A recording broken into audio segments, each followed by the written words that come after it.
تا چې پرون جون او جولای له جامې جوړې کړې، نوي خیالاتو مې په ذهن اندازې جوړې کړې.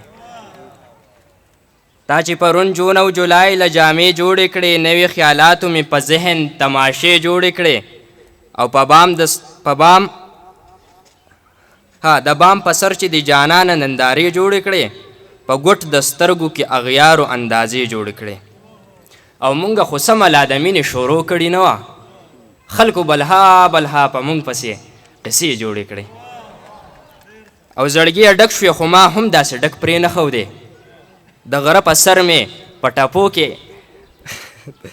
دا غارمه دي پې وس زړګي ډک شوې، خو ما هم داسې ډک پرې نه ښودې. د غره په سر مې په ټپو کې انګازې جوړې کړې، او ملا کوشش کوو چې دوه میانان څنګه یو کړي، د دې دپاره یې د ځانه وظیفې جوړې کړې.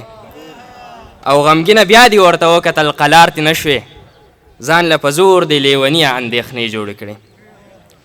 او ای زه په سرو جواهراتو باندې څه کومه، پیسې چې نه وي سهولیاتو باندې څه کومه، او چې ستا د سرو شونډو خوندونه پکې نه وي لیلا، کاسې به ماتې کړم شاتو باندې څه کومه. او چې مقرر یې په قانون کې خو څوک نه یې کوي، د داسې ملک په روایاتو باندې څه کومه. او ماله یو وخت د مازدیګر راکړه خوشحاله مې کړه، د نیمې شپې په تعلقاتو باندې څه کومه. او څه عملي خو پکې وکړه یې د قوم رهبره، صرف د په تشو خطاباتو باندې څه کومه. او مخته ده چې بس ما غمګین له د یار لږ شانتې خبر راوړئ، زه یې په ډېرو معلوماتو باندې څه کومه. بې درېغه پتونه لور په لوري ګرځېدل، بې درېغه پتونه لور په لوري ګرځېدل، شاعر انسانان به په څلوري ګرځېدل.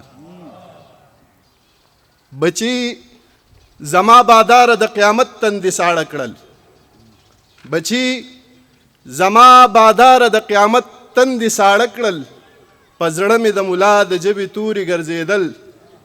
او خونخواره ستمګره ستا د جبر ځواني مرګي، بېګا مې په مزغو کې لکه ستوري ګرځېدل. مننه.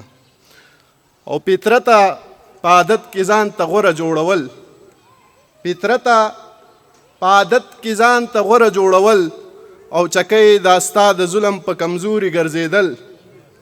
او اکبره کارسو مې د نصیبه تېښته کړي، اکبره کارسو مې د نصیبه تېښته کړي، غمونه را سره لکه د سوري ګرځېدل.